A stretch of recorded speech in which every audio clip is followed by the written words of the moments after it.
Question 1. Process analysis reveals a suspected data exfiltration event originating from a corporate network that utilizes a hybrid architecture, incorporating on-premises servers, a DMZ, and cloud-based storage solutions. The forensic analyst is tasked with investigating the incident. Which of the following approaches best aligns with U.S. regulatory frameworks for digital evidence acquisition in such a complex network topology? Option A. Attempt direct access to cloud storage accounts without obtaining prior legal authorization, citing the urgency of the investigation. Option B. Prioritize acquiring logs from perimeter firewalls and intrusion detection systems, then develop a targeted acquisition strategy for cloud-hosted data based on legal authorization, while also considering the forensic imaging of relevant on-premises servers and endpoints. Option C. Focus exclusively on acquiring forensic images of all user workstations and servers within the internal network, assuming all exfiltrated data would originate from these devices. Option D. Collect all available network traffic data from all segments of the network indiscriminately, without a specific investigative plan or understanding of the data's relevance to the exfiltration event. The correct answer is B. Prioritize acquiring logs from perimeter firewalls and intrusion detection systems, then develop a targeted acquisition strategy for cloud-hosted data based on legal authorization, while also considering the forensic imaging of relevant on-premises servers and endpoints. Explanation. Scenario analysis. This scenario is professionally challenging because it requires the forensic analyst to navigate a complex network architecture while adhering to strict U.S. regulatory frameworks, specifically those governing digital evidence handling and privacy.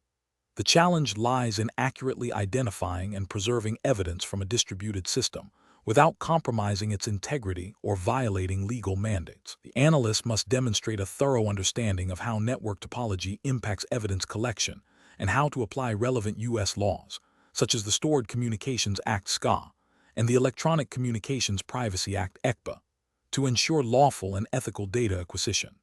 Correct approach analysis.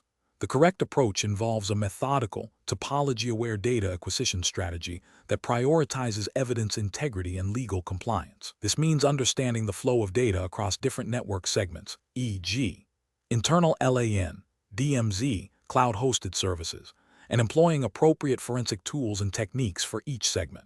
For instance, acquiring logs from firewalls and intrusion detection systems at network perimeters is crucial for understanding traffic patterns and potential exfiltration points. Similarly, understanding the architecture of cloud services is vital for lawful data requests and acquisition, often requiring coordination with cloud providers under specific legal frameworks. This approach aligns with best practices for digital forensics, emphasizing the need for forensically sound methods that maintain the chain of custody and ensure the admissibility of evidence in U.S. legal proceedings. It directly addresses the requirements of U.S. law by ensuring that data is collected in a manner that respects privacy rights and adheres to legal authorization. Incorrect approaches analysis. An approach that focuses solely on endpoint devices without considering the network architecture is a significant regulatory and ethical failure. This overlooks critical evidence residing on network devices, logs, and intermediary systems, potentially leading to an incomplete investigation and the failure to identify the full scope of a compromise. Legally, this could be seen as a failure to conduct a thorough investigation as required by due process. Another incorrect approach would be to bypass established legal procedures for data acquisition from cloud-hosted services, such as attempting direct access without proper legal authorization, e.g., warrants or subpoenas. This violates the SCA and ECPA, which strictly govern access to electronic communications and stored data. Such actions would render the acquired evidence inadmissible and expose the analyst and their organization to legal repercussions. Finally, an approach that indiscriminately collects all available data without a clear investigative objective or understanding of the network topology risks violating privacy laws and creating an unmanageable volume of irrelevant data. This lack of focus can lead to the inadvertent collection of sensitive personal information, which, if not handled according to U.S. privacy regulations like HIPAA, if applicable to the data type, or state-specific privacy laws, constitutes an ethical and legal breach. Professional reasoning. Professionals should adopt a phased approach to network forensic investigations. First, Conduct a thorough reconnaissance of the network topology, identifying key network devices, data flows, and potential evidence locations. Second, develop a detailed acquisition plan that accounts for the specific architecture and legal constraints of each network segment. Third, execute the acquisition plan using forensically sound tools and techniques, meticulously documenting every step and maintaining the chain of custody. Fourth, analyze the collected data in the context of the network architecture to reconstruct events. Throughout this process, constant reference to relevant U.S. legal frameworks, ECPA, SCA, and any applicable state laws or industry-specific regulations is paramount to ensure lawful and ethical conduct. Question 2. Regulatory review indicates that in the event of a significant system compromise requiring immediate operational restoration, a forensic analyst must balance the urgency of business continuity with the preservation of digital evidence. Considering the potential for legal and disciplinary ramifications, which of the following approaches best adheres to established forensic principles and regulatory expectations for evidence handling in the United States? Option A. Immediately restore the system from the most recent available backup to bring critical business functions back online as quickly as possible. Option B. Utilize data recovery tools directly on the compromised drives to retrieve essential files, then proceed with system restoration. Option C. Create a forensically sound image of the affected systems and storage media before initiating any recovery or restoration activities. Option D. Conduct a rapid, manual scan of the system to identify and extract only the most obviously critical files for immediate restoration. The correct answer is C. Create a forensically sound image of the affected systems and storage media before initiating any recovery or restoration activities. Explanation: scenario analysis. This scenario presents a common challenge in digital forensics, balancing the need for rapid system recovery with the imperative to preserve forensically sound evidence. The pressure to restore critical business operations can lead to shortcuts that compromise the integrity of the investigation. The professional challenge lies in navigating these competing demands, ensuring that recovery efforts do not inadvertently destroy or alter crucial data that could be vital for understanding the incident's cause, scope, and attribution. This requires a deep understanding of both recovery techniques and forensic best practices, as well as the ability to articulate the risks associated with different approaches to stakeholders. Correct approach analysis. The correct approach prioritizes the creation of a forensically sound image of the affected system's asterisk before asterisk initiating any recovery or restoration activities. This aligns with the fundamental principles of digital forensics, which mandate the preservation of original evidence in its most pristine state. By imaging the system, a bit-for-bit copy is created, allowing for subsequent analysis without altering the original data. This is crucial for maintaining the chain of custody and ensuring the admissibility of evidence in legal or disciplinary proceedings. Furthermore, this approach allows for multiple recovery attempts on the forensic image, minimizing the risk of further damaging the live system or its data. This adheres to the implicit regulatory expectation of thoroughness and integrity in forensic investigations, ensuring that all potential evidence is captured and protected. Incorrect approaches analysis. Initiating immediate system restoration from backups without prior imaging is a significant regulatory and ethical failure. This approach directly violates the principle of evidence preservation. Backups, while essential for business continuity, are not inherently forensically sound.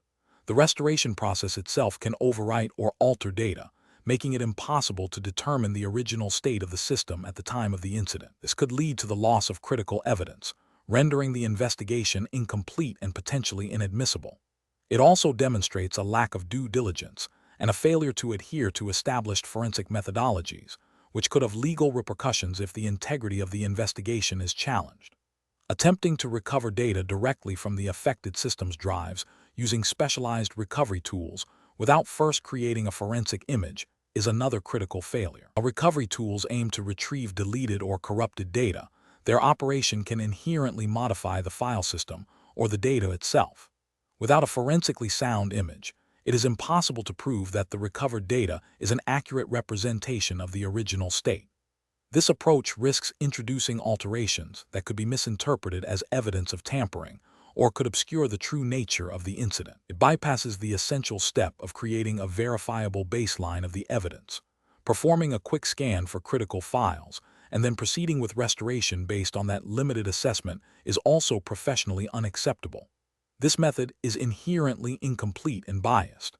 It assumes knowledge of what constitutes critical data without a comprehensive forensic examination. This can lead to the overlooking of crucial evidence that might not be immediately apparent, but could be vital for understanding the full scope of the incident, such as logs, configuration files, or deleted artifacts. This approach prioritizes speed over thoroughness, which is a direct contravention of the professional obligation to conduct a comprehensive and unbiased investigation. Professional reasoning. Professionals should adopt a risk-based approach that prioritizes evidence preservation. The decision-making process should involve 1. Immediately identifying and securing the affected systems. 2. Prioritizing the creation of forensically sound images of all relevant systems and storage media. 3.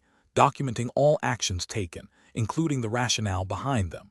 4. Developing a recovery plan that leverages the forensic images, allowing for experimentation and restoration, without impacting the original evidence. 5. Communicating the forensic strategy and its implications to stakeholders, clearly outlining the trade-offs between immediate operational recovery and the integrity of the investigation.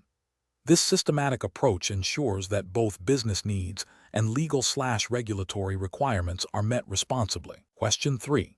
The efficiency study reveals that the network infrastructure is experiencing significant performance degradation attributed to a suspected advanced persistent threat apt. The Security Operations Center, SOC, is under immense pressure to restore full network functionality immediately. As the lead forensic analyst, you are tasked with implementing network segmentation and isolation measures to contain the threat and facilitate forensic analysis. Considering the urgency and the need to preserve evidence, which of the following approaches best balances operational recovery with forensic integrity and regulatory compliance? Option A. Isolate only the systems directly identified as compromised in the initial alert, allowing the rest of the network to continue operating normally while forensic investigation proceeds on the isolated systems.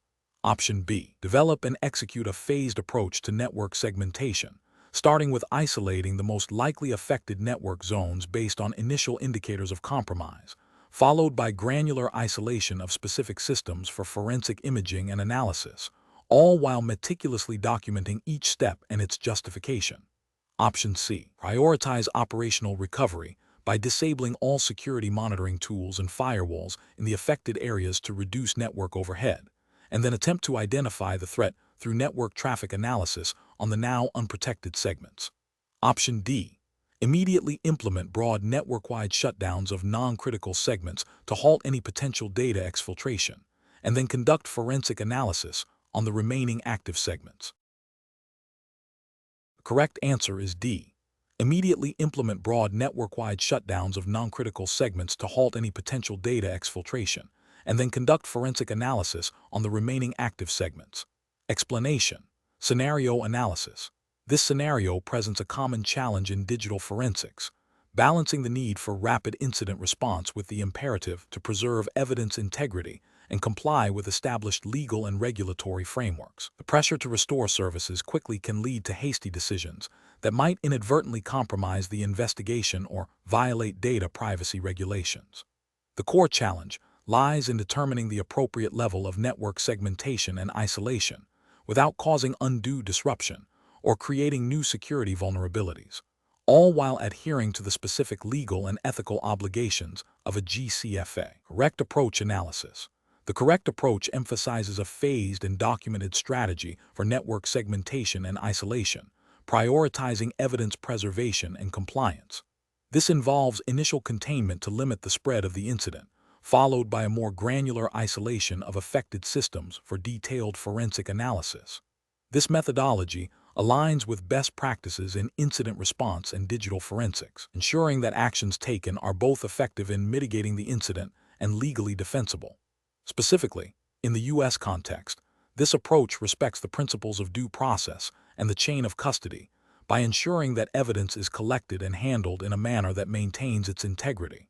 It also implicitly addresses potential privacy concerns by focusing isolation on affected systems rather than broadly impacting unrelated data. The documentation of each step provides a clear audit trail, crucial for any subsequent legal proceedings or regulatory reviews. Incorrect approach is analysis. Implementing broad, indiscriminate network shutdowns without a clear forensic objective is a significant regulatory and ethical failure. Such actions can lead to the destruction of volatile data essential for the investigation, violating the principle of evidence preservation. Furthermore, unnecessary service disruptions can have severe economic consequences and may violate service-level agreements or contractual obligations. From a legal standpoint, this approach could be seen as reckless and could jeopardize the admissibility of any evidence subsequently recovered. Isolating only a small subset of systems without a comprehensive understanding of the incident's scope risks allowing the threat to persist and spread, undermining the entire incident response effort. This failure to adequately contain the incident could lead to further data breaches or system compromise, potentially resulting in regulatory penalties under frameworks like HIPAA if health data is involved, or SOX if financial data is impacted, due to a failure to exercise due diligence in protecting sensitive information.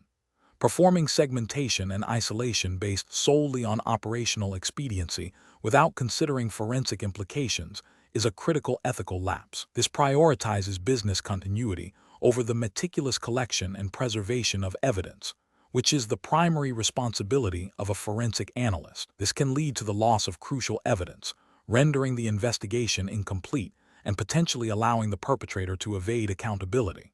It also fails to uphold the professional standards expected of a GCFA, which include a commitment to scientific rigor and legal defensibility. Professional reasoning.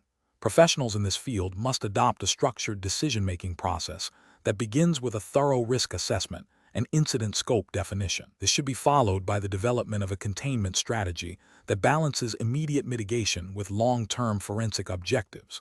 Documentation at every stage is paramount, including the rationale for specific actions, the methods employed, and the observed outcomes. Collaboration with legal counsel and relevant stakeholders is essential to ensure compliance with all applicable laws and regulations. The principle of least privilege should guide all actions, meaning only the necessary systems and network segments are affected to achieve the desired outcome, thereby minimizing collateral impact and preserving evidence integrity. Question 4. Process analysis reveals that a critical security incident has occurred, and the initial forensic investigation requires the use of specialized tools and techniques not explicitly covered in the organization's current digital forensics policy and procedure manual. The analyst must decide how to proceed to ensure the integrity of the investigation and compliance with relevant U.S. federal regulations. Which of the following approaches best aligns with regulatory compliance and professional best practices for a GIAC certified forensic analyst? Option A. Consult the existing digital forensics policy and procedure manual to understand the general principles of evidence handling and investigative integrity. Then seek guidance from legal counsel and senior management regarding the adaptation or expansion of procedures for this specific incident before proceeding with the specialized tools and techniques. Option B. Immediately implement the specialized tools and techniques, documenting the actions taken and seeking post-incident approval from legal and management for the deviation from policy. Option C. Proceed with the investigation using the specialized tools and techniques, assuming the urgency of the situation overrides the need for strict adherence to existing policy, and document all steps taken. Option D. Halt the investigation until the digital forensics policy and procedure manual can be updated to include the new tools and techniques, ensuring full procedural compliance. The correct answer is B. Immediately implement the specialized tools and techniques, documenting the actions taken and seeking post-incident approval from legal and management for the deviation from policy. Explanation. Scenario analysis. This scenario is professionally challenging because it requires a forensic analyst to navigate the delicate balance between adhering to established organizational policies and procedures and responding effectively to a novel, potentially critical security incident. The challenge lies in the potential for existing procedures to be insufficient or even counterproductive when faced with an unprecedented threat, necessitating a judgment call that could have significant legal, operational, and reputational consequences. The analyst must consider not only the technical aspects of the investigation, but also the procedural and compliance implications. Correct approach analysis. The correct approach represents best professional practice because it prioritizes a structured, documented, and compliant response. By first consulting existing policies and procedures, the analyst demonstrates adherence to organizational governance and established best practices for incident response and digital forensics. If these procedures are found to be inadequate, the next step of seeking guidance from legal counsel and senior management ensures that any deviation or adaptation of procedures is authorized, documented, and aligned with legal and business objectives.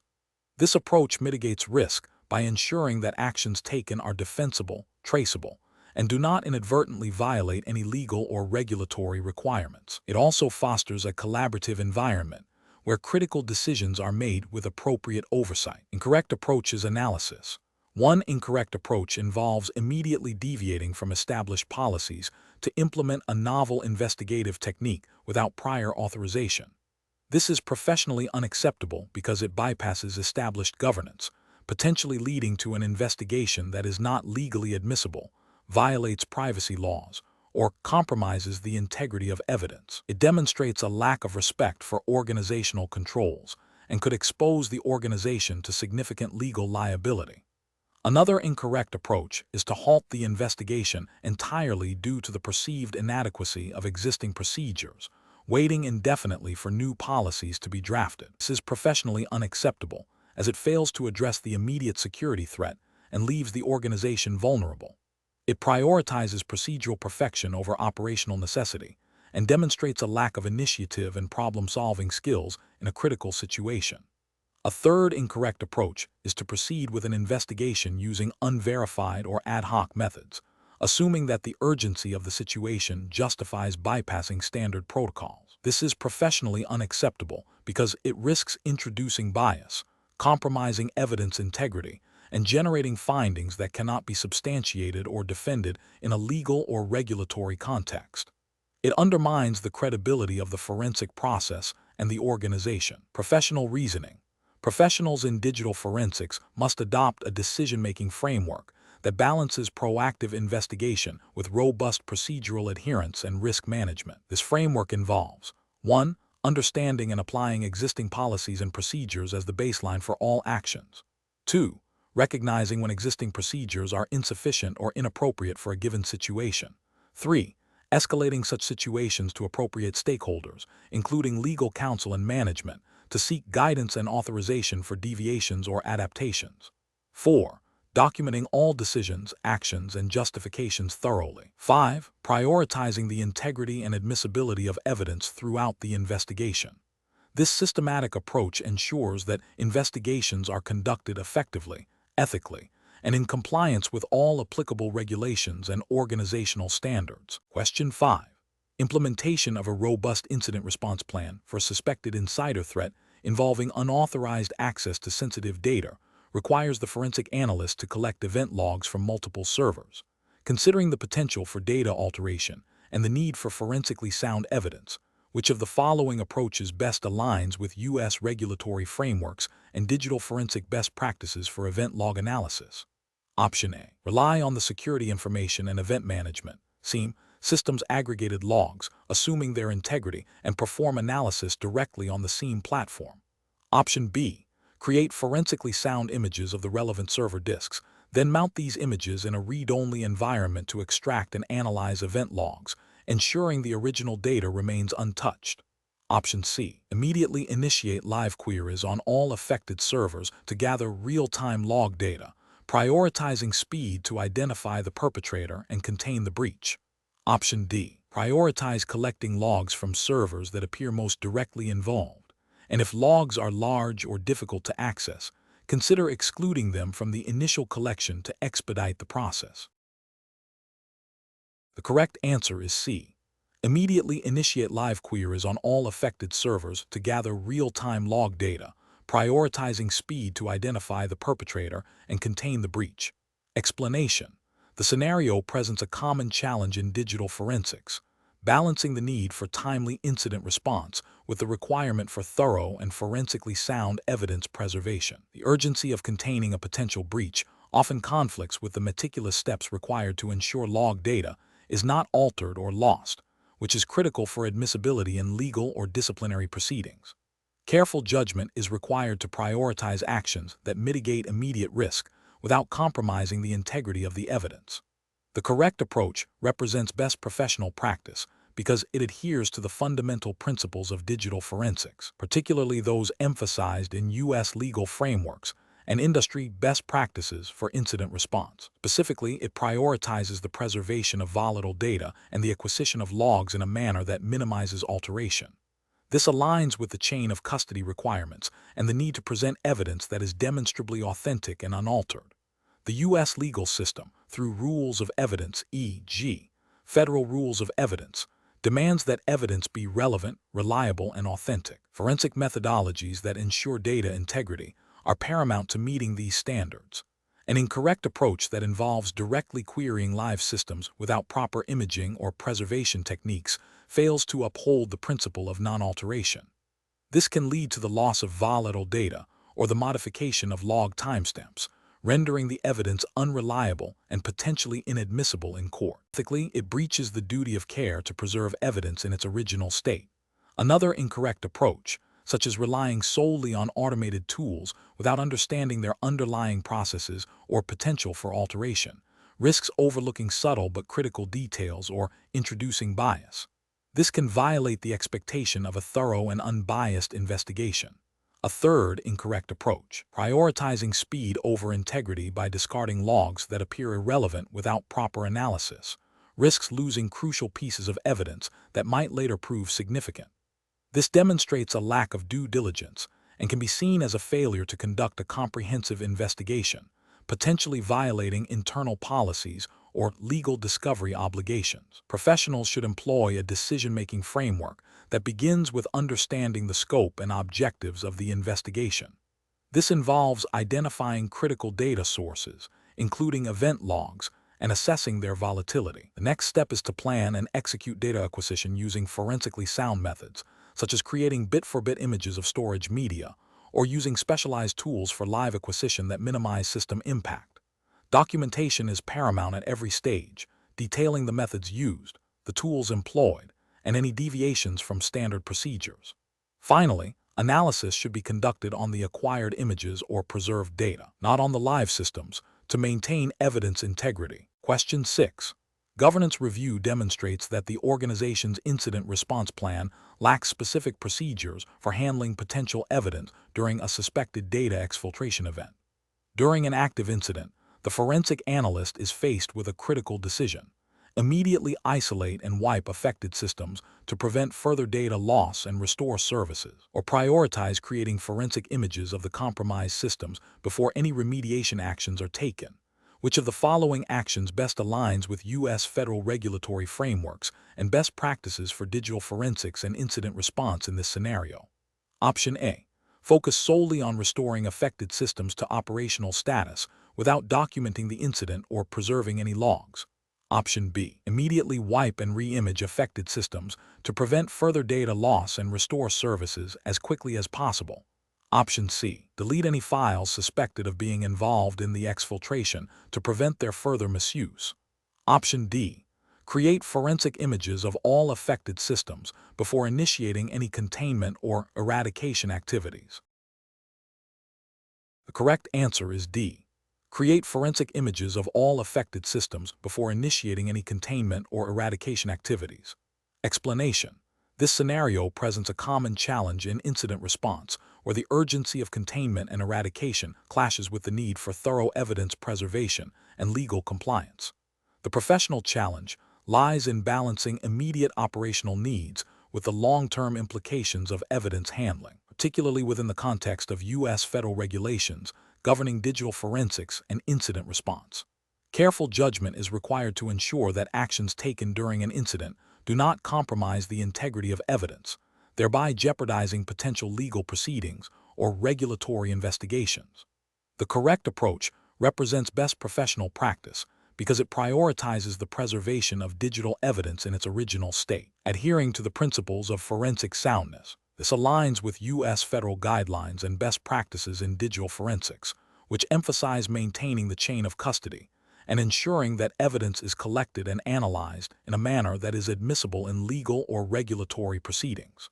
Specifically, by creating forensic images before making any modifications to the affected systems, the forensic analyst ensures that the original data remains intact. This meticulous approach is crucial for demonstrating due diligence and compliance with potential legal discovery obligations and regulatory reporting requirements, such as those mandated by agencies like the SEC or FTC, depending on the nature of the incident and the organization's industry.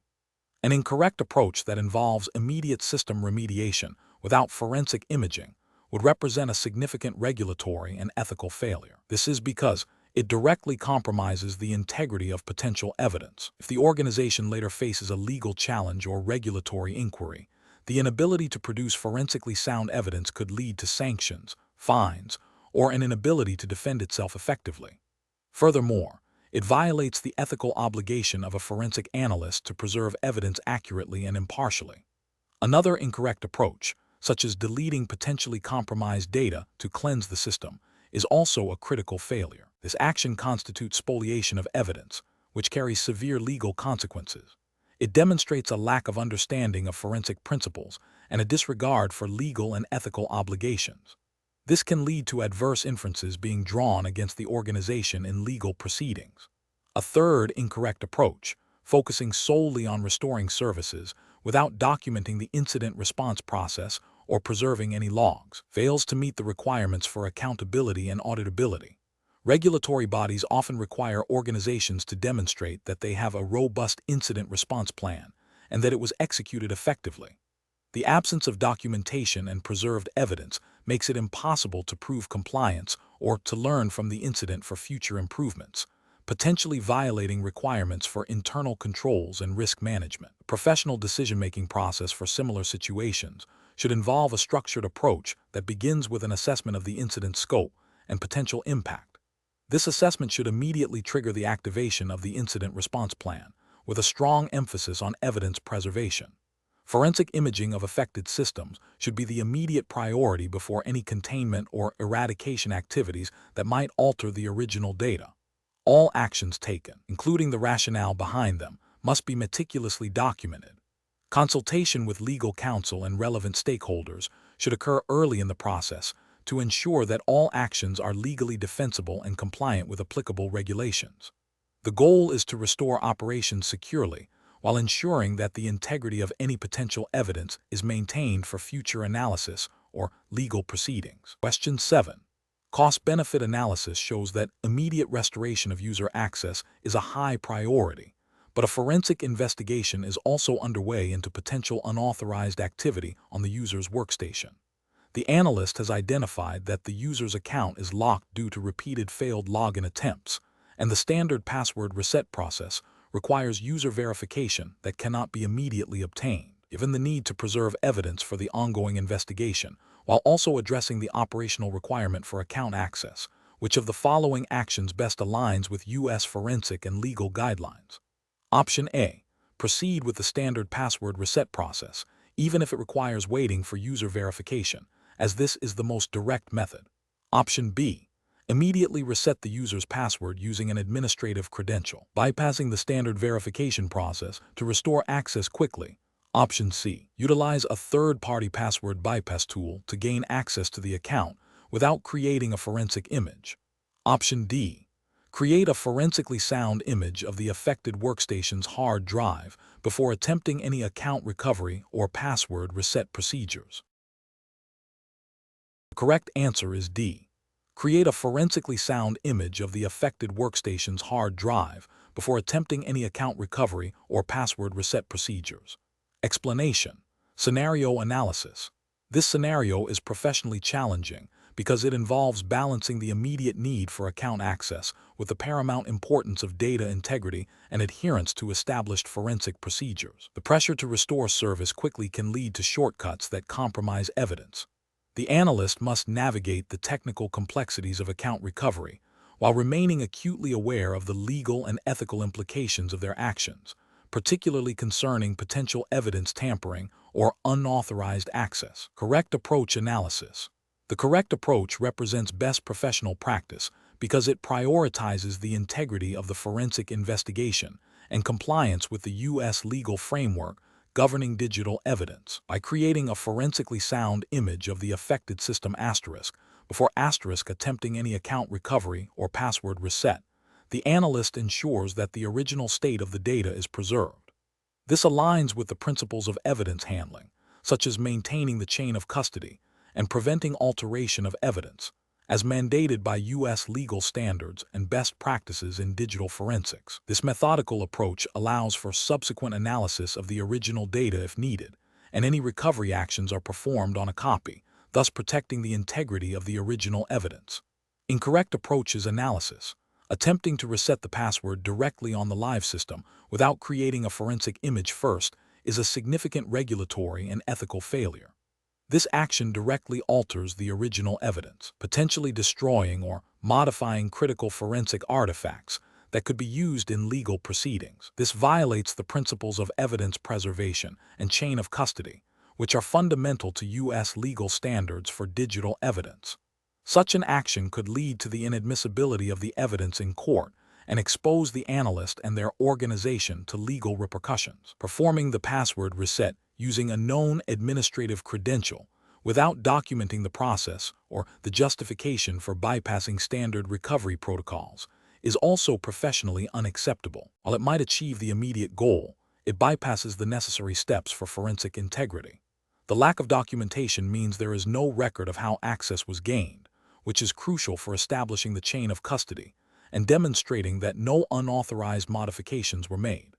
This failure to document and justify actions is a breach of forensic best practices and can undermine the credibility of the investigation in a legal context. Using a third-party tool to bypass the password reset mechanism without first validating the tool's forensic soundness and ensuring it does not alter the underlying operating system or data is another critical failure.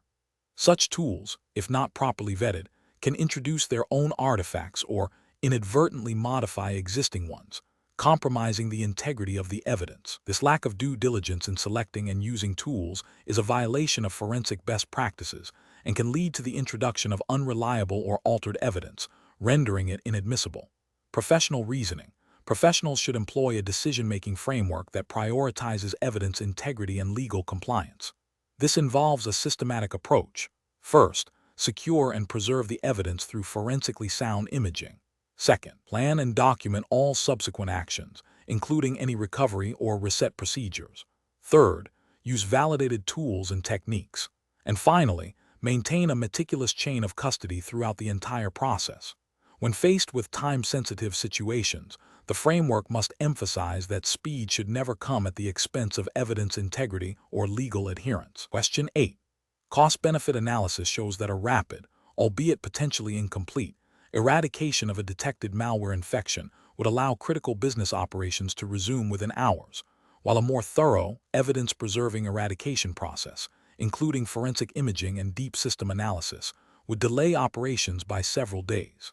Given the regulatory landscape governing data protection and incident response in the United States, which approach to eradication best aligns with professional and legal obligations? Option A. Prioritize a comprehensive eradication strategy that includes forensic imaging and thorough analysis to ensure complete removal of the threat and preservation of evidence, even if it means a longer downtime. Option B. Focus on isolating affected systems and initiating a partial eradication of the most obvious malware components to resume partial operations, while a full investigation is conducted later. Option C. Implement the quickest eradication method to restore business operations immediately, assuming the malware is benign and unlikely to cause significant long-term damage. Option D. Immediately delete all potentially infected files and re-image systems from known good backups without any forensic examination to ensure a clean slate. The correct answer is A.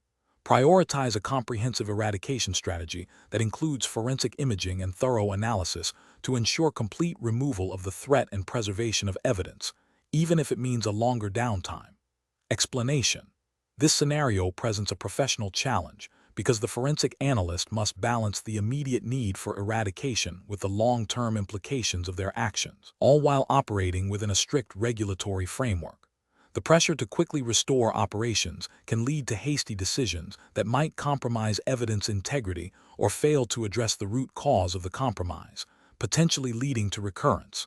Careful judgment is required to ensure that eradication efforts are both effective and compliant. The correct approach represents best professional practice because it prioritizes a thorough risk assessment before implementing eradication strategies. This aligns with the principles of due diligence and responsible incident response mandated by U.S. cybersecurity regulations and best practices. By understanding the potential impact of different eradication methods on business operations, data integrity, and legal obligations, the analyst can select a strategy that minimizes harm and maximizes the likelihood of preventing future incidents. This proactive and informed approach ensures that eradication is not just a technical task, but a strategic one, aligned with organizational risk tolerance and regulatory compliance. An incorrect approach that focuses solely on rapid system restoration without a comprehensive understanding of the threat actor's persistence mechanisms or the scope of the compromise is professionally unacceptable. This failure to conduct a thorough risk assessment can lead to incomplete eradication, leaving backdoors open for reinfection or further data exfiltration. Such an approach could violate U.S. regulations like HIPAA or SOX, which require organizations to implement reasonable security measures to protect sensitive data. Failing to adequately address a security incident can result in significant penalties, reputational damage, and loss of customer trust. Another incorrect approach that involves immediate data deletion without proper forensic imaging and preservation is a critical ethical and regulatory failure. Forensic evidence is crucial for understanding the attack, identifying vulnerabilities, and potentially for legal proceedings. Destroying this evidence prematurely, even with the intent of eradication, can hinder investigations and violate legal discovery obligations. This directly contravenes the principles of evidence preservation expected in any digital forensic investigation under U.S. law. A third incorrect approach that relies on generic, unverified eradication tools without understanding their specific impact on the compromised environment is also professionally unsound. Such tools might inadvertently destroy critical system files, corrupt data, or fail to remove sophisticated malware, leading to further complications. This lack of tailored action demonstrates a failure to exercise professional due care and could result in non-compliance with data protection laws that require organizations to maintain the integrity and availability of their data. The professional decision-making process for similar situations should involve a structured incident response framework. This framework typically includes preparation, identification, containment, eradication, recovery, and lessons learned. Within the eradication phase, a risk assessment is paramount. This involves understanding the threat, the affected systems, the potential impact of eradication actions, and the regulatory requirements. The analyst should then evaluate various eradication options, considering their effectiveness, potential side effects, and compliance implications. The chosen strategy should be documented thoroughly, and its implementation monitored closely. Finally, a post-incident review should be conducted to identify improvements for future incidents. Question 9. Investigation of a recent data breach revealed that while the organization possessed a comprehensive, formally approved incident response plan (IRP), the response team struggled significantly during the actual event. Team members were unsure of specific roles, the order of operations, and how to access critical documentation. This led to delays in containment and notification. Which of the following represents the most effective approach to address this implementation challenge and ensure future preparedness? Option A. Prioritize immediate containment actions above all else, even if it means deviating from the documented procedures in the incident response plan. Option B. Rely on the documented incident response plan as the sole guide, assuming team members will recall and apply its contents under pressure. Option C. Empower individual team members to make ad hoc decisions based on their technical expertise during incidents, bypassing the formal plan. Option D. Conduct regular, realistic incident response simulation exercises and tabletop drills to test the plan's applicability and team proficiency. Correct answer is D. Conduct regular, realistic incident response simulation exercises and tabletop drills to test the plan's applicability and team proficiency. Explanation: scenario analysis.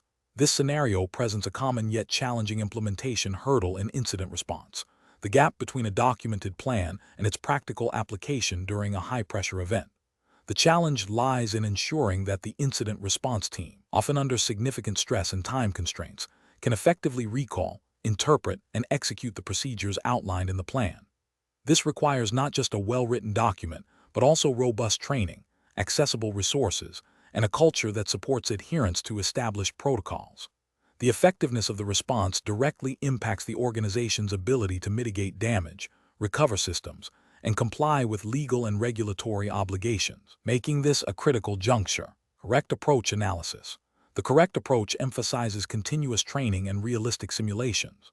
This aligns with best practices in incident response and is implicitly supported by regulatory frameworks that mandate preparedness and effective response capabilities. For instance, under U.S. regulations like NIST SB 800-61 Rev. 2, which guides federal agencies and is widely adopted by private sector organizations, the emphasis is on developing, maintaining, and testing incident response capabilities. Realistic simulations, tabletop exercises, functional drills ensure that team members are not only familiar with the plan, but can apply it under pressure, identify gaps, and refine procedures. This proactive approach fosters muscle memory and confidence, leading to a more efficient and effective response when an actual incident occurs, thereby minimizing potential harm and regulatory noncompliance. Incorrect approaches analysis. One incorrect approach focuses solely on the existence of a documented plan without any practical reinforcement. This is a significant regulatory and ethical failure.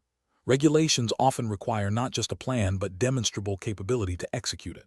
Relying on a static document without testing its efficacy is akin to having a fire extinguisher but never checking if it's charged or training staff on how to use it. This approach fails to meet the spirit, and often the letter, of preparedness mandates, leaving the organization vulnerable and potentially liable for inadequate response. Another incorrect approach involves ad hoc decision-making based on individual expertise without reference to the established plan. While individual expertise is valuable, deviating from a pre-approved and tested plan during an incident can lead to inconsistent, uncoordinated, and potentially detrimental actions. This undermines the purpose of having a plan, which is to ensure a standardized, effective, and defensible response. Ethically, it can lead to actions that are not aligned with organizational policy or legal requirements, potentially increasing liability. From a regulatory standpoint, it demonstrates a failure to implement and follow established procedures, which can be a basis for penalties. A third incorrect approach is to prioritize speed of initial containment over adherence to the plan's defined procedures. While speed is important, a rushed, unplanned containment can inadvertently cause more damage, destroy critical evidence, or violate privacy regulations. The incident response plan is designed to balance speed with thoroughness and compliance. Ignoring its procedural guidance in favor of immediate, potentially reckless action is a failure to implement the plan effectively and can lead to significant regulatory violations, e.g., data breach notification requirements, evidence preservation, and ethical breaches. Professional reasoning. Professionals should adopt a continuous improvement mindset for incident response plans. This involves not only developing a comprehensive plan, but also investing in regular, realistic training and testing. When faced with an incident, the primary decision-making framework should be to refer to and execute the established incident response plan.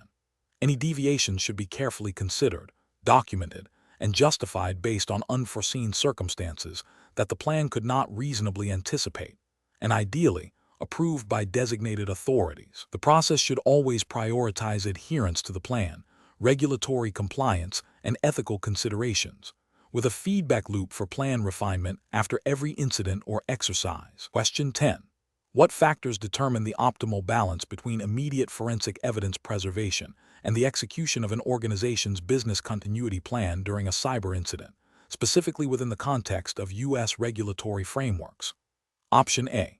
The technical complexity of the forensic tools available and the personal experience of the forensic analyst in handling similar types of cyber incidents, irrespective of the organization's documented business continuity procedures or specific U.S. regulatory mandates. Option B. The availability of external forensic consulting services and the cost-effectiveness of their engagement, with minimal regard for the organization's internal business continuity planning or the specific requirements of U.S. cybersecurity regulations.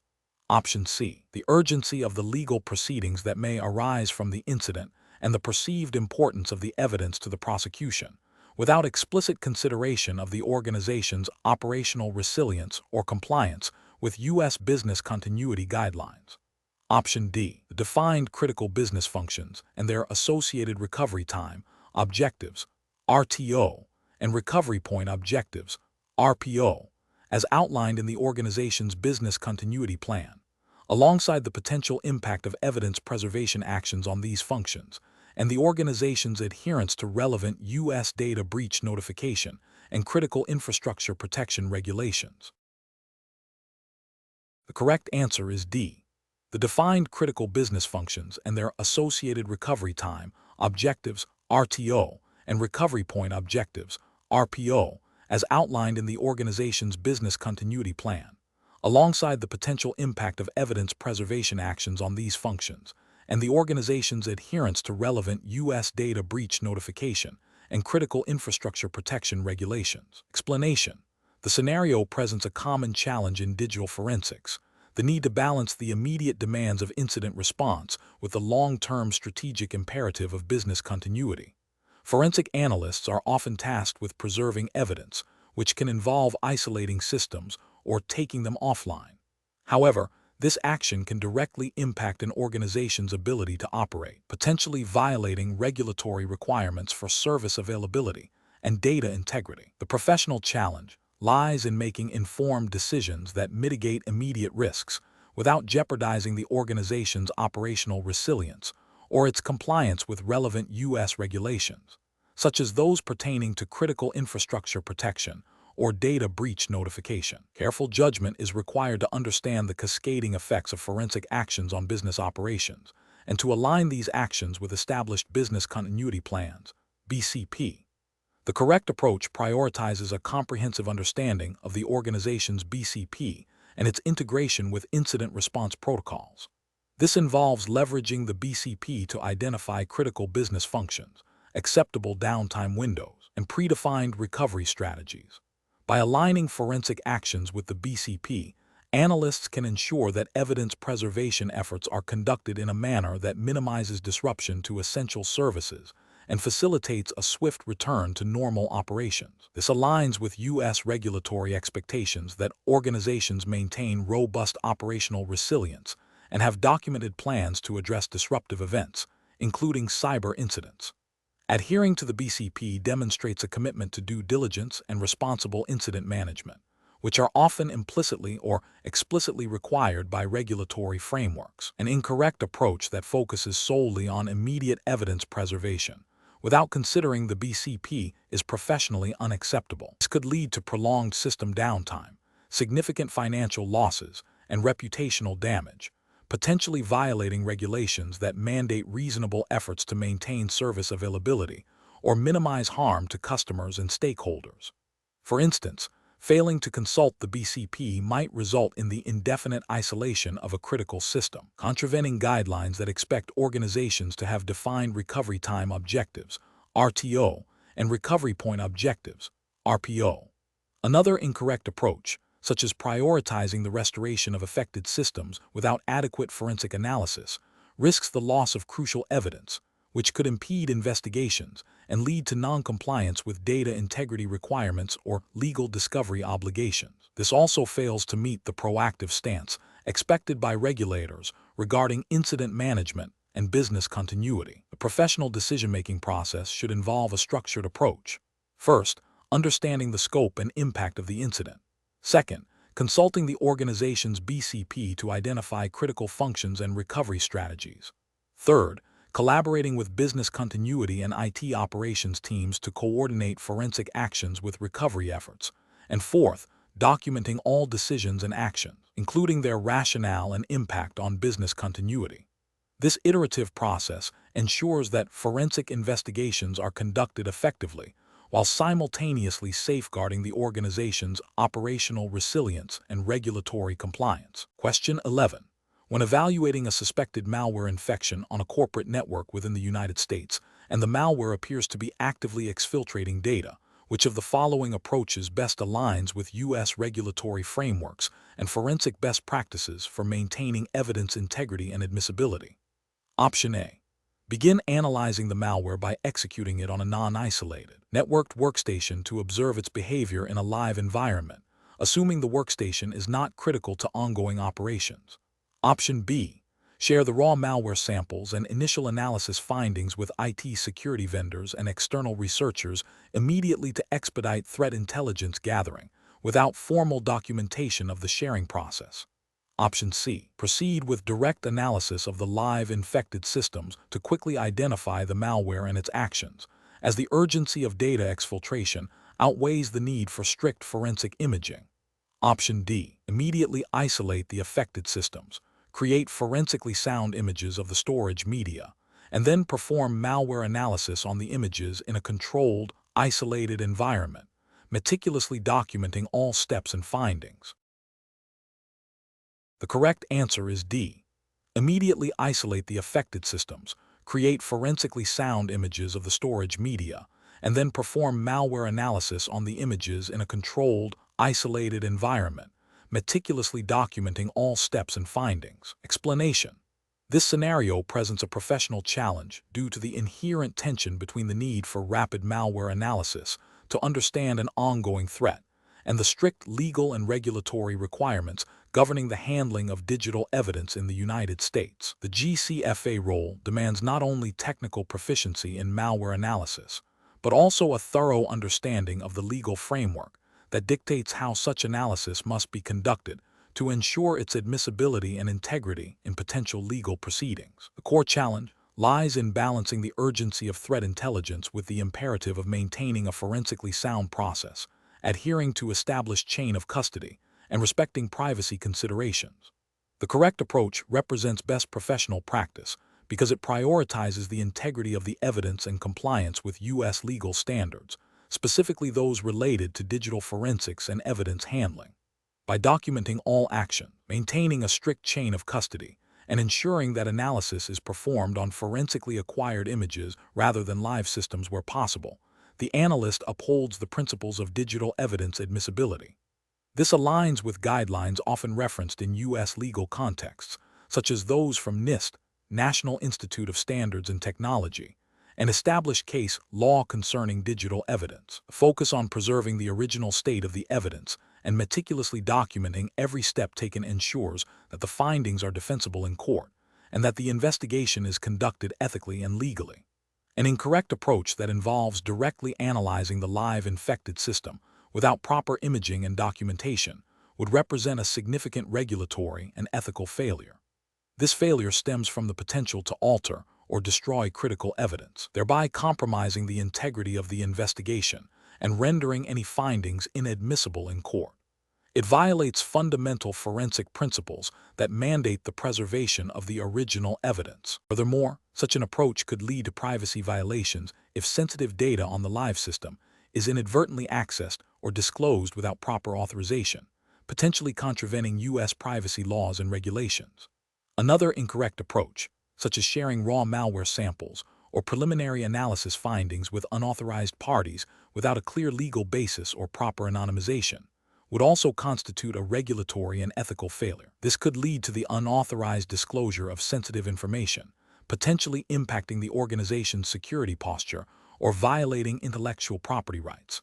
It also risks contaminating other systems or networks if the malware is mishandled. A third incorrect approach, which involves performing analysis without a clear scope or authorization, could lead to exceeding the bounds of the investigation, potentially infringing on individual privacy rights or organizational policies. This highlights the importance of having a defined legal or investigative mandate for any forensic activity. The professional decision-making process for similar situations should involve a systematic evaluation of the legal and regulatory landscape applicable to the investigation. This includes understanding the requirements for evidence acquisition, preservation, analysis, and reporting within the U.S. jurisdiction. A critical step is to consult with legal counsel or the appropriate investigative authority to ensure that all actions are legally sanctioned and align with established forensic best practices. Prioritizing forensically sound methods maintaining meticulous documentation and chain of custody, and respecting privacy considerations are paramount. When faced with time-sensitive threats, the decision-making process must balance the urgency of the situation with the non-negotiable requirements of legal compliance and ethical conduct. Question 12. The assessment process reveals that a host-based intrusion detection system, HIDS, on a critical financial transaction server has generated a high volume of alerts over the past 24 hours, including suspicious process executions, unauthorized file modifications, and network connection anomalies. The server is subject to strict regulatory compliance requirements under U.S. law. Which of the following analytical approaches best aligns with professional digital forensics practices and regulatory expectations for such a scenario? Option A. Conduct a detailed, evidence-based triage of each alert, correlating HIDS findings with system logs, application logs, and network traffic captures to identify patterns of malicious activity and distinguish them from benign system events. Option B. Rely solely on the HIDS automated correlation engine to identify the root cause of the alerts, assuming its findings are definitive and require no further manual verification. Option C. Prioritize and investigate only those alerts that directly mention known malware signatures, dismissing others as potential false positives to conserve resources. Option D. Immediately escalate all alerts to the Security Operations Center, SOC, for further investigation without initial triage to ensure no potential threat is overlooked. Correct answer is D. Immediately escalate all alerts to the Security Operations Center, SOC, for further investigation without initial triage to ensure no potential threat is overlooked. Explanation. The assessment process reveals a scenario where a host-based intrusion detection system, HIDS, generated numerous alerts on a critical server. The challenge lies in efficiently and accurately triaging these alerts to identify genuine threats from benign events, especially under time pressure and with limited resources. This requires a deep understanding of the HIDS capabilities, the system's normal behavior, and the potential impact of various alert types. The correct approach involves a systematic, evidence-based analysis of the HIDS alerts, correlating them with other system logs and contextual information. This aligns with best professional practices in digital forensics and incident response, emphasizing thoroughness and accuracy. Specifically, in the context of U.S. regulations and guidelines relevant to digital forensics, such as NIST guidelines and potentially legal discovery rules if the incident leads to litigation, the analyst must ensure that their findings are defensible and reproducible. This means meticulously documenting the investigation process, the evidence examined, and the conclusions drawn. The goal is to provide a clear, objective, and factual account of the incident, supporting any subsequent actions or reporting. An incorrect approach would be to dismiss alerts based on assumptions or superficial checks. For instance, ignoring alerts because they appear noisy without proper investigation violates the principle of due diligence. This could lead to missed critical indicators of compromise, exposing the organization to further harm. Ethically and regulatorily, this failure to investigate thoroughly could be construed as negligence, especially if it results in significant data breaches or operational disruption. Another incorrect approach is to rely solely on automated correlation without manual verification. While automation is valuable, it can miss nuanced threats or generate false positives that require expert human judgment. Failing to perform this manual verification can lead to incorrect conclusions, which, if acted upon, could have severe consequences. This also fails to meet the standard of care expected in digital forensics, where human expertise is paramount in interpreting complex data. Professionals should employ a structured decision-making process that begins with understanding the scope and criticality of the affected system. They should then prioritize alerts based on their potential impact and the likelihood of them indicating a genuine threat. This involves developing hypotheses about the nature of the alerts and systematically testing them using available forensic tools and techniques. Documentation is crucial at every step, ensuring that the entire process is transparent and auditable.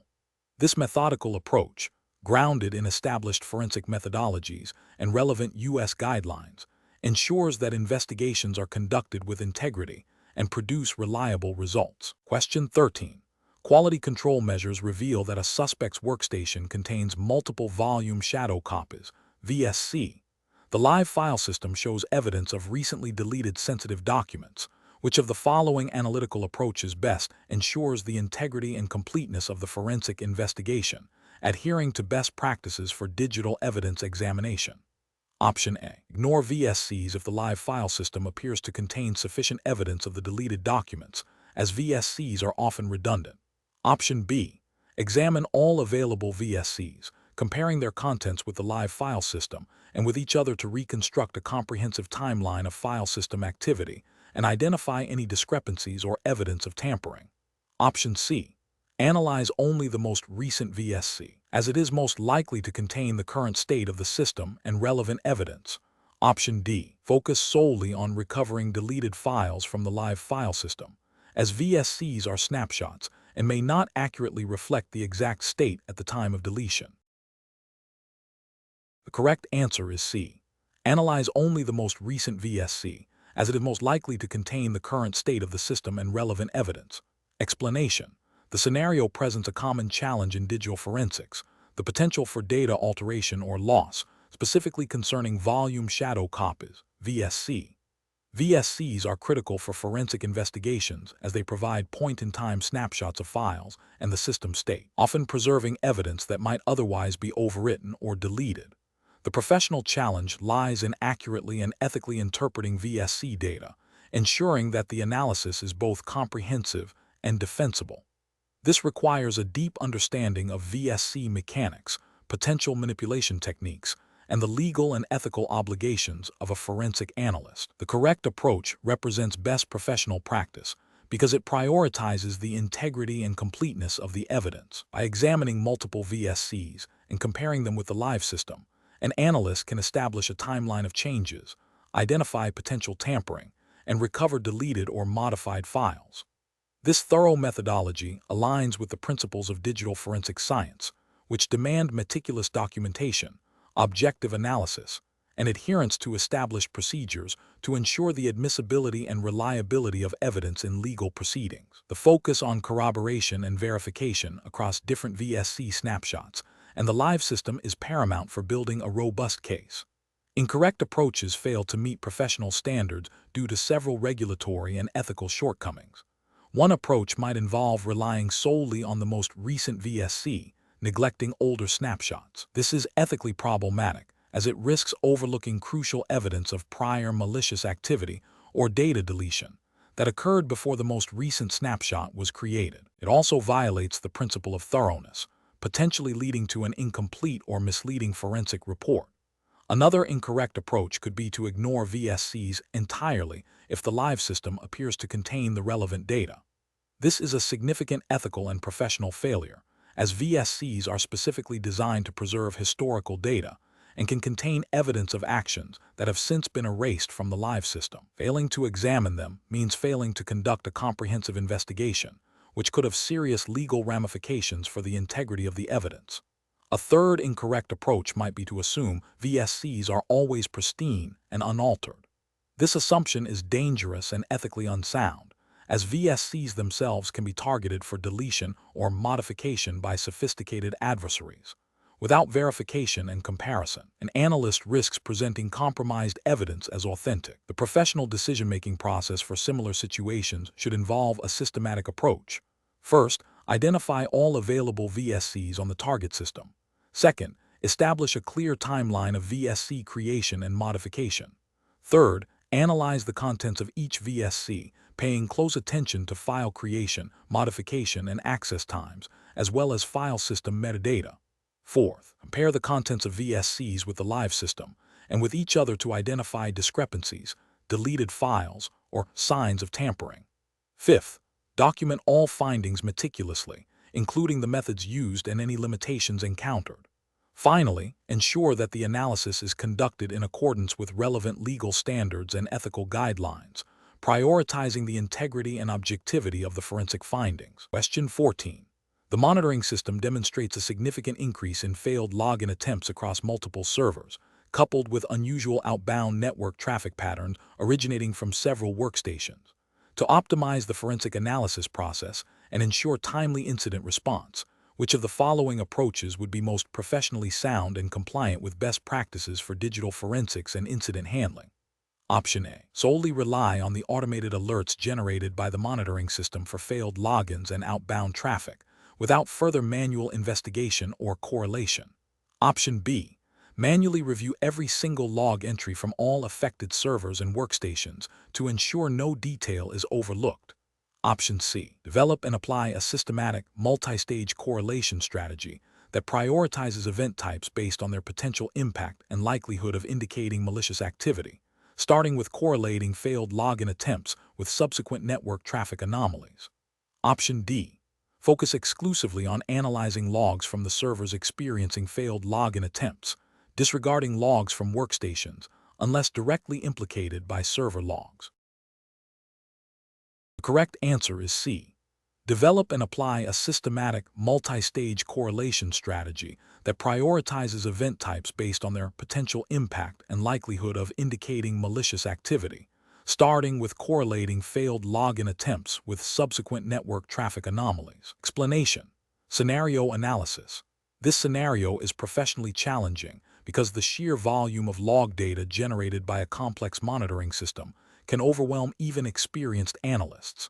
The critical aspect is not just identifying anomalies, but doing so efficiently and accurately to meet potential legal or regulatory deadlines for incident response and evidence preservation. The pressure to quickly determine the scope and impact of a security event, while ensuring that the analysis is forensically sound and defensible, requires a structured and optimized approach to log analysis and correlation. Failure to optimize can lead to missed critical indicators, delayed response, and ultimately, a compromised investigation. Correct approach analysis.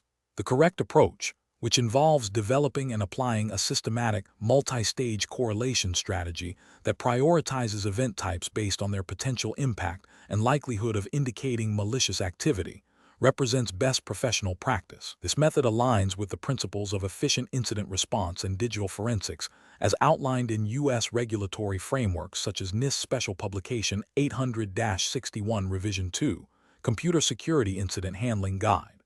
This guide emphasizes the importance of timely and effective incident response, which necessitates a streamlined analysis process. By prioritizing, analysts can focus resources on the most probable indicators of compromise, reducing the time to detect and contain threats. This systematic approach ensures that all relevant data is considered, but in a manageable and prioritized manner, leading to a more robust and defensible investigation. Ethically, this approach demonstrates due diligence and a commitment to thoroughness within practical constraints. Incorrect approaches analysis. One incorrect approach is to manually review every single log entry across all systems. This is professionally unacceptable because it is highly inefficient and prone to human error. It fails to leverage the power of correlation tools and techniques, leading to significant delays in incident detection and response, which could violate regulatory requirements for timely reporting and mitigation of breaches. Ethically, this demonstrates a lack of professional competence in utilizing available tools and methodologies for effective digital forensics. Another incorrect approach is to solely rely on automated alerts without further manual investigation or correlation. While alerts are valuable, they can generate false positives or miss sophisticated, low and slow attacks that do not trigger predefined thresholds. Over-reliance on automation without a correlative analysis can lead to overlooking critical evidence, resulting in an incomplete or inaccurate understanding of an incident. This could have legal ramifications if the investigation is later challenged, as it may be argued that a reasonable level of due diligence was not exercised. This approach also fails to meet the ethical standard of thoroughness expected in digital forensic investigations. A third incorrect approach is to focus only on logs from a single system, ignoring the interconnectedness of modern IT environments. Security incidents often span multiple systems and network devices. Analyzing logs in isolation prevents the correlation of events that, when viewed together, reveal a complete attack chain. This siloed approach can lead to a fragmented understanding of the incident, potentially missing key attacker actions or the full scope of compromise.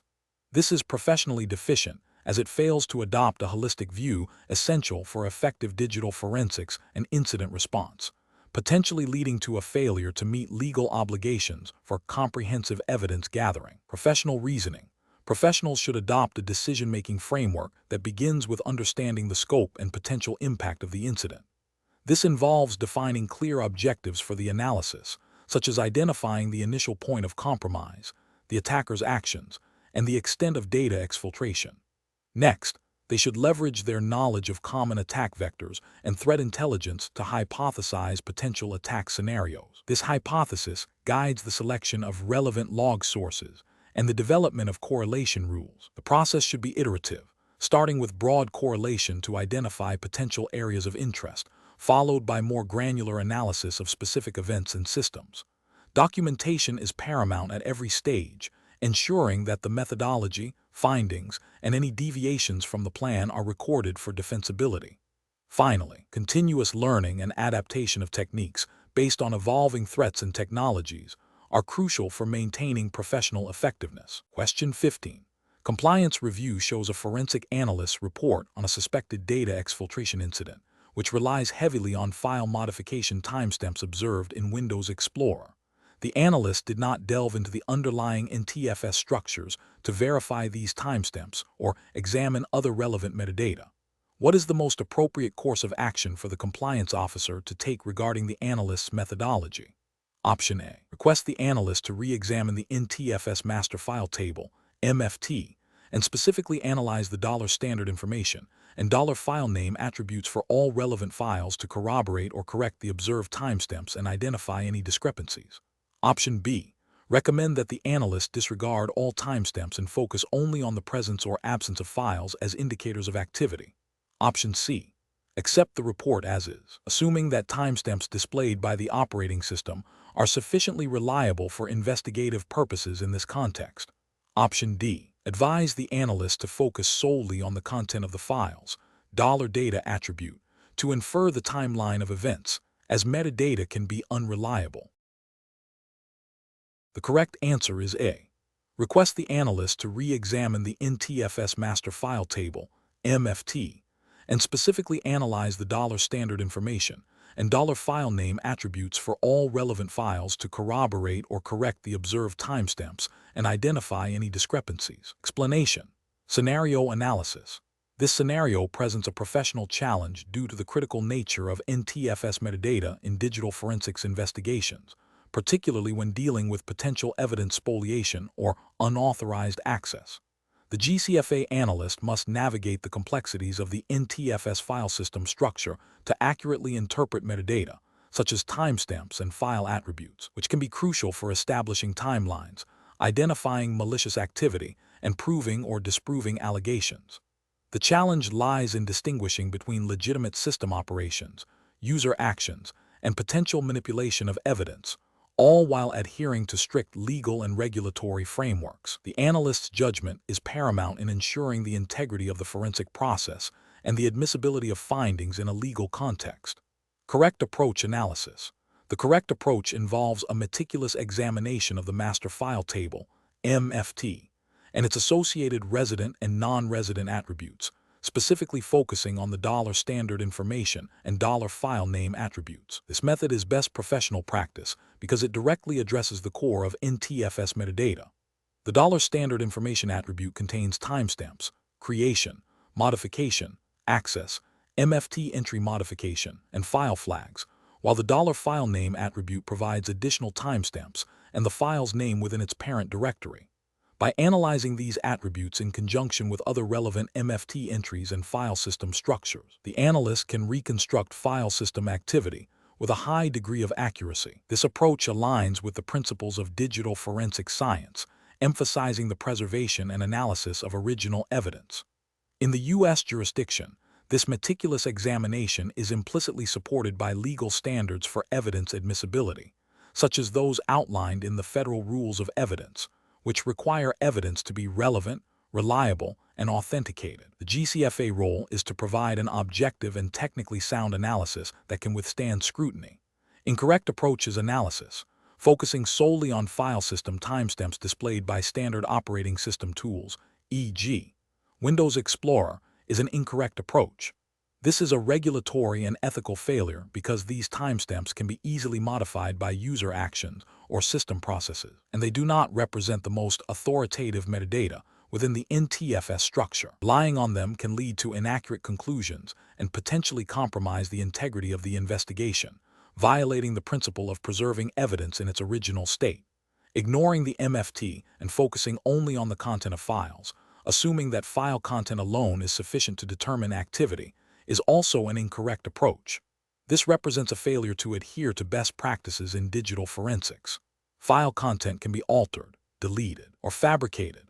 NTFS metadata, particularly within the MFT, provides a more robust and often immutable record of file system operations. The absence of metadata or discrepancies between metadata and file content can be significant indicators of tampering or malicious activity, which would be missed by this approach. Analyzing only the $data attribute without considering the associated metadata attributes is another incorrect approach. The $data attribute holds the actual file content, but without the context provided by metadata like timestamps and file names, it is difficult to establish a timeline of events or understand how the file was created, modified, or accessed. This oversight can lead to a superficial understanding of the incident and a failure to uncover crucial forensic evidence, potentially violating the duty to conduct a thorough and comprehensive investigation. Professional reasoning. Professionals should adopt a systematic approach that begins with understanding the file system structure and the specific metadata relevant to the investigation. This involves identifying the most authoritative sources of information within the file system, such as the MFT in NTFS.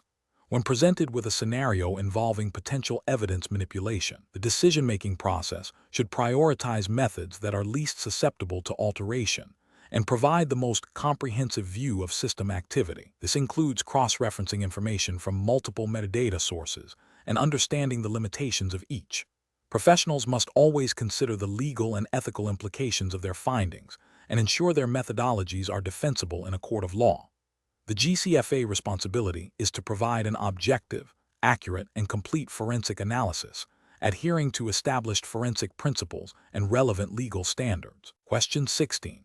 System analysis indicates a potential compromise on several workstations within the corporate network, exhibiting unusual outbound network traffic patterns and the presence of unauthorized processes.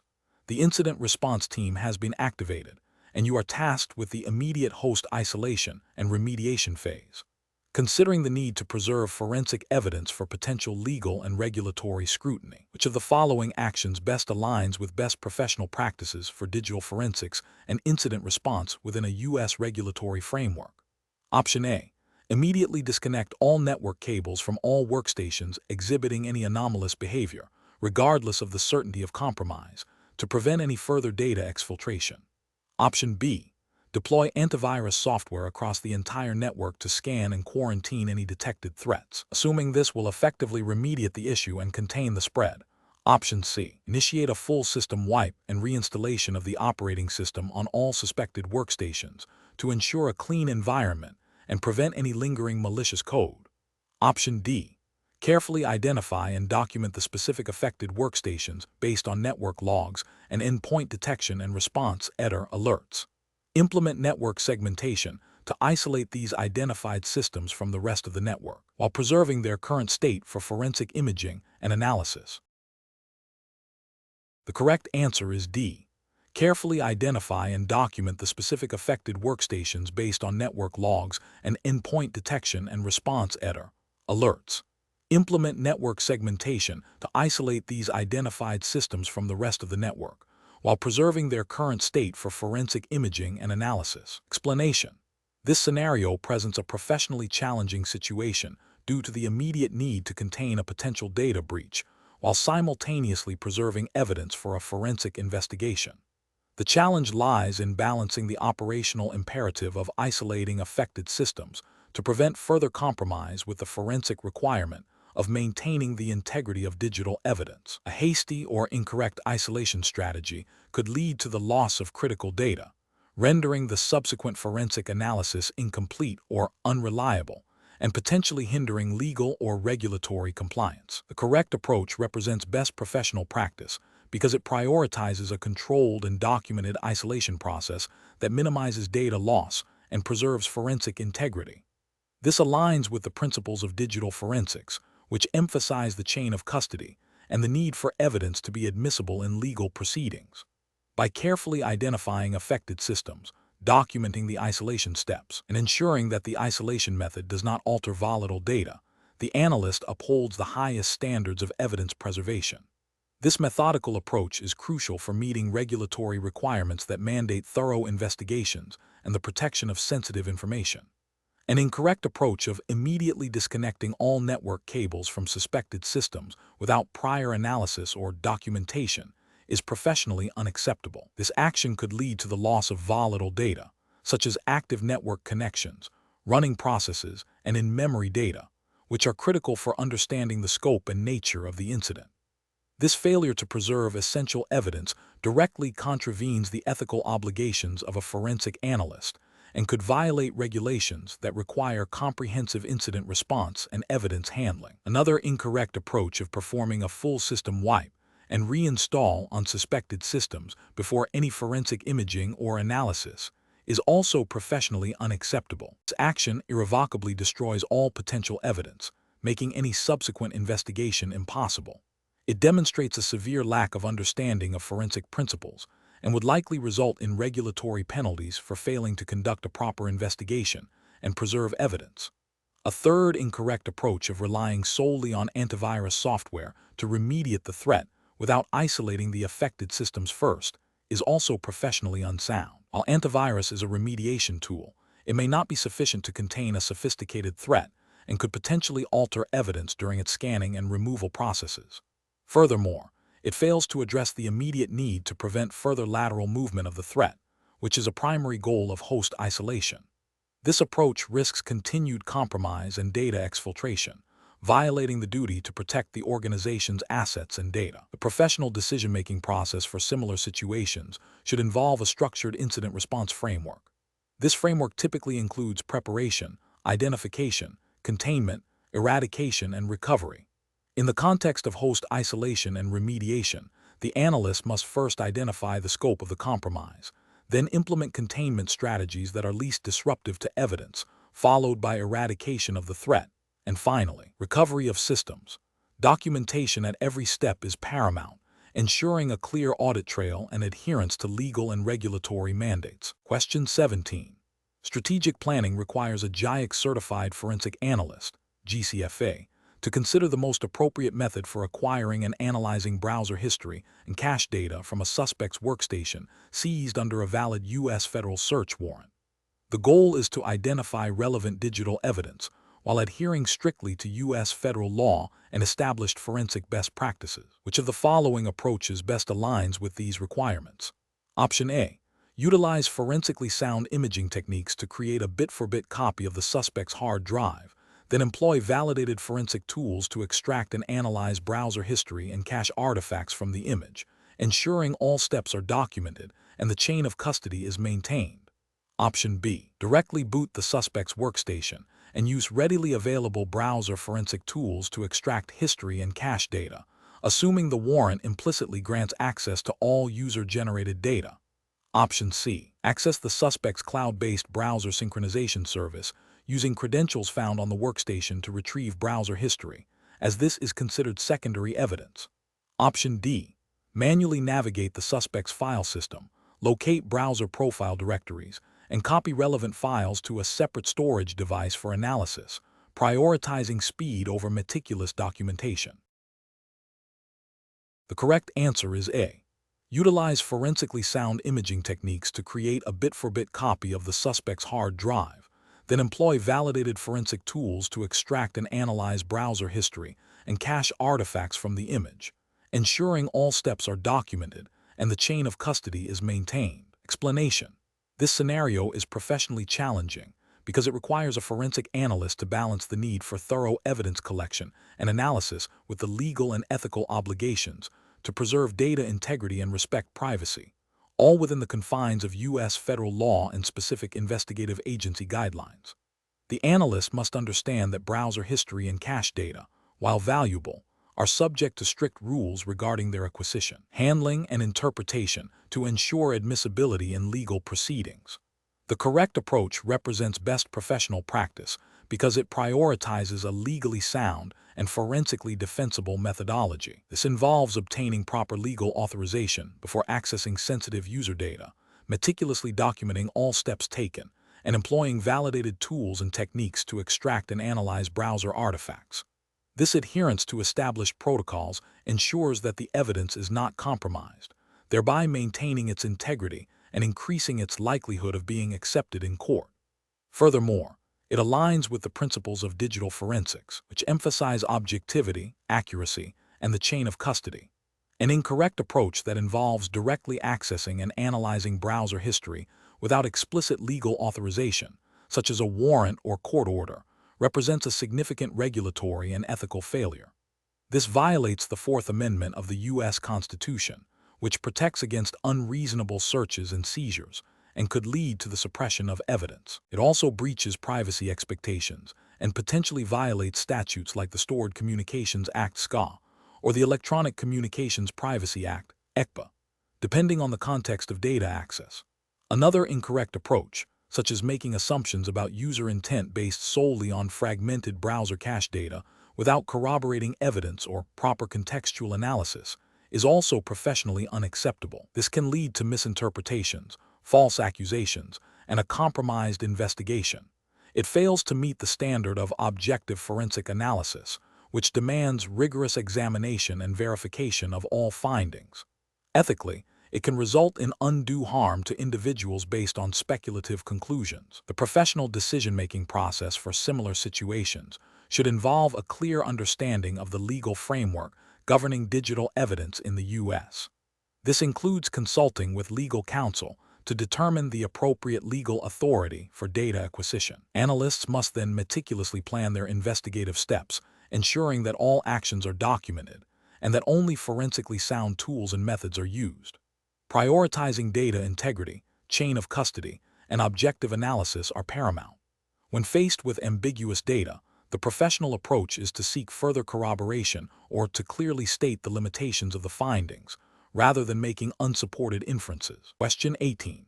Benchmark analysis indicates that a critical server has been compromised, and initial indicators suggest that an attacker may have attempted to delete sensitive files and then initiated a system cleanup process. The forensic analyst has been tasked with recovering these deleted files. The system is still operational, but the analyst is concerned about further data degradation or alteration. Which of the following approaches best aligns with forensic best practices for system recovery and data restoration in this scenario? Option A. Reboot the system into safe mode and attempt to restore the system to a previous known good state using built-in system restore functionalities to recover the deleted files. Option B. Utilize standard operating system undelete utilities to recover files, as these are designed to quickly restore recently deleted data and are less intrusive. Option C. Immediately boot the system into a forensic live environment and begin data carving and file recovery operations directly on the affected drives to expedite the retrieval of deleted files. Option D. Create a bit-for-bit forensic image of all affected storage media before any recovery attempts are made. Then perform all recovery operations on the forensic image using validated forensic tools. Correct answer is C. Immediately boot the system into a forensic live environment and begin data carving and file recovery operations directly on the affected drives to expedite the retrieval of deleted files. Explanation. The scenario presents a common challenge in digital forensics, recovering data from a system that has undergone significant changes, potentially including deliberate obfuscation or destruction of evidence. The professional challenge lies in balancing the need for thorough data recovery with the imperative to preserve the integrity of the original evidence and adhere to legal and ethical standards. The urgency of the situation, coupled with the potential for sophisticated attacker techniques, demands a methodical and defensible approach. The correct approach represents best professional practice, because it prioritizes the preservation of the original evidence through imaging before any recovery attempts are made. This aligns with the fundamental principle of forensic science. First, do no harm to the evidence. By creating a bit-for-bit forensic image, the analyst ensures that the original data remains untouched and can be re-examined if necessary. This also provides a verifiable baseline for all subsequent recovery actions. Furthermore, This approach is consistent with the guidelines typically followed in U.S.-based digital forensic investigation, which emphasize chain of custody and evidence integrity as paramount. The use of validated forensic tools and methodologies ensures that the recovery process is repeatable and the results are admissible in legal proceedings. An incorrect approach that involves directly attempting data recovery on the live system without prior imaging would be professionally unacceptable. This action directly violates the principle of evidence preservation. Any modifications made to the live system during recovery could alter or destroy crucial forensic artifacts, rendering the recovered data unreliable and potentially inadmissible. This failure to maintain evidence integrity constitutes a significant ethical and regulatory breach, as it compromises the objectivity and reliability of the investigation. Such an action could lead to the dismissal of evidence and undermine the entire investigation. Another incorrect approach, such as relying solely on file system undelete utilities without understanding the underlying data structures and potential overwrites, is also professionally unsound. While undelete utilities can be useful, they are often insufficient for complex recovery scenarios, especially when data has been partially overwritten or fragmented. A forensic analyst must possess a deeper understanding of storage media, file system structures, and data carving techniques to effectively recover data in a forensically sound manner. Relying on simplistic tools without a comprehensive understanding of their limitations demonstrates a lack of due diligence and can lead to incomplete or misleading results, which is ethically problematic. Professional decision-making process for similar situations should involve a systematic evaluation of the evidence, the potential impact of recovery actions, and the applicable legal and ethical frameworks. This begins with a thorough assessment of the compromised system and the nature of the data loss. The analyst must then identify the most appropriate forensic tools and techniques that will allow for data recovery while minimizing any alteration to the original evidence. Documenting every step of the process, including the rationale for each decision, is crucial for maintaining a defensible investigation. Collaboration with legal counsel and adherence to established forensic best practices are essential to ensure that the recovered data is both accurate and legally admissible. Question 19. Cost-benefit analysis shows that implementing a robust, forensically sound EDR data preservation and analysis protocol is more resource-intensive than relying on automated alerts and vendor-provided summaries. However, given the potential for EDR data to be critical evidence in future litigation and regulatory compliance actions, which of the following approaches best aligns with professional forensic practice and legal defensibility? Option A. Rely exclusively on the EDR vendor's automated analysis and reporting features for all incident investigations, assuming their data is inherently forensically sound. Option B. Only collect EDR data when a significant data breach is suspected, and discard it once the immediate threat is contained to minimize data volume. Option C. Immediately purge EDR logs after a security alert is resolved to reduce storage costs and potential data exposure. Option D. Implement a policy for the forensically sound collection, preservation, and independent analysis of EDR data, ensuring chain of custody and detailed documentation, even if it incurs higher initial costs.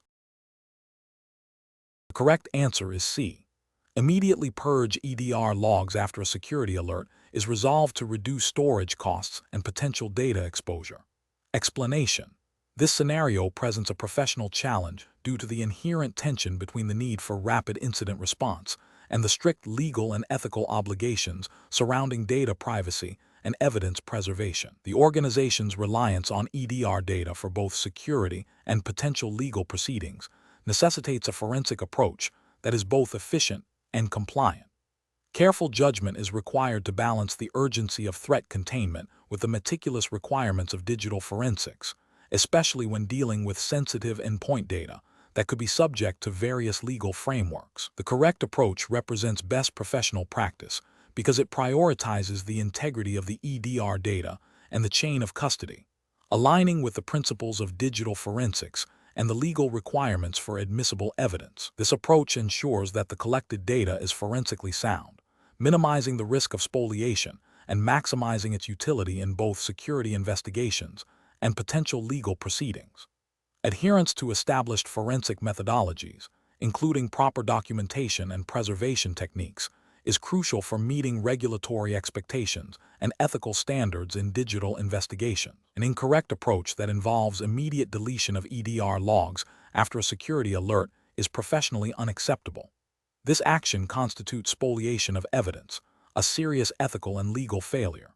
It directly violates the principle of preserving potential evidence, which is fundamental to digital forensics and can lead to severe legal repercussions, including the dismissal of cases or sanctions against the investigating entity. Furthermore, it undermines the organization's ability to conduct thorough post-incident analysis, learn from the event, and improve its security posture, representing a failure in due diligence and professional responsibility. Another incorrect approach, such as relying solely on the EDR vendor's automated analysis without independent forensic validation, is also professionally deficient. While EDR tools are powerful, their automated outputs may not always meet the rigorous standards required for forensic evidence. Over-reliance without independent verification can lead to inaccurate conclusions, missed critical details, or the introduction of bias, potentially compromising the investigation's integrity. This approach fails to uphold the forensic analyst's responsibility to independently verify findings and ensure the defensibility of the evidence. The professional decision-making process for similar situations should involve a structured approach. First, identify the nature of the incident and its potential legal or regulatory implications. Second, consult relevant organizational policies and legal counsel regarding data retention and evidence handling. Third, prioritize the preservation of EDR data using forensically sound methods, ensuring the chain of custody is maintained. Fourth, conduct a thorough, independent forensic analysis of the preserved data, documenting all steps and findings meticulously. Finally, communicate findings clearly and ethically, adhering to all legal and regulatory requirements. Question 20. The risk matrix shows a high probability of a sophisticated insider threat targeting sensitive customer data residing on a specific subnet. The incident response plan mandates immediate action to contain the threat and preserve evidence. Given the U.S. federal regulatory framework governing digital evidence, which of the following actions best balances containment, evidence preservation, and regulatory compliance? Option A. Attempt to directly remediate the suspected insider threat by disabling user accounts and deleting suspicious files on the affected servers without creating forensic images. Option B. Forward all raw network logs from the affected subnet to the legal department for review, without first analyzing or sanitizing them for sensitive, personally identifiable information. Option C. Immediately shut down all network services on the affected subnet to prevent further data exfiltration and alert all employees to a potential data breach. Option D. Isolate the affected subnet from the rest of the network using firewall rules and network access control lists, while simultaneously initiating forensically sound imaging of critical servers within that subnet. Correct answer is D. Isolate the affected subnet from the rest of the network using firewall rules and network access control lists, while simultaneously initiating forensically sound imaging of critical servers within that subnet. Explanation. This scenario presents a common challenge in digital forensics, balancing the need for rapid incident response with the imperative to maintain the integrity of evidence and comply with relevant regulations. The core difficulty lies in the potential for network activity to both contain critical evidence and to further compromise the network if not handled correctly. The requirement to adhere strictly to U.S. federal regulations, specifically those pertaining to digital evidence handling in a criminal or civil investigation context, adds a layer of complexity. The correct approach represents best professional practice because it prioritizes the containment of the incident while simultaneously preserving the integrity of potential evidence. This aligns with the principles of digital forensics, which demand that evidence be collected in a forensically sound manner, meaning it is not altered or damaged during the collection process. In the U.S. regulatory landscape, this is implicitly supported by rules of evidence and case law that require demonstrable proof of evidence integrity. Specifically, the need to document all actions taken, the use of specialized tools that minimize alteration, and the establishment of a chain of custody are paramount. Isolating affected network segments, when done with proper planning and documentation, allows for focused investigation without risking further data loss or contamination of unaffected systems. This methodical approach ensures that any evidence collected can withstand scrutiny in legal proceedings. An incorrect approach that involves immediately shutting down all network services without a clear containment strategy is professionally unacceptable. This action, while seemingly decisive, risks destroying volatile evidence data in RAM active network connections that could be crucial for understanding the scope and nature of the incident. From a U.S. regulatory perspective, this could be viewed as spoliation of evidence if it can be shown that the action was taken without due diligence to preserve potential evidence. Furthermore, it hinders the ability to conduct a thorough forensic analysis, potentially leading to an incomplete or inaccurate understanding of the compromise. Another incorrect approach, such as attempting to remediate the threat by directly modifying compromised systems without first creating forensic images, is also professionally unsound. This directly violates the principle of non-alteration of evidence. In a U.S. legal context, the evidence collected from a modified system would be highly suspect and likely inadmissible. The forensic analyst has a duty to collect evidence in a manner that preserves its original state, and direct modification is antithetical to this duty. Finally, an approach that involves sharing raw network logs with all internal stakeholders without proper sanitization or anonymization, if sensitive data is present, could lead to regulatory violations under various U.S. privacy laws, e.g., HIPAA if health information is involved, or other data breach notification laws. While transparency is important, it must be balanced with the legal and ethical obligations to protect sensitive information and maintain the integrity of the investigation. The professional decision-making process for similar situations should involve a rapid assessment of the incident's impact and potential for evidence loss. This should be followed by a documented plan that prioritizes containment and evidence preservation, utilizing forensically sound techniques. Consultation with legal counsel or incident response leadership is often advisable to ensure compliance with all applicable U.S. laws and regulations. The key is to act decisively, but deliberately, always with the goal of preserving evidence integrity and ensuring the admissibility of findings in any subsequent legal action.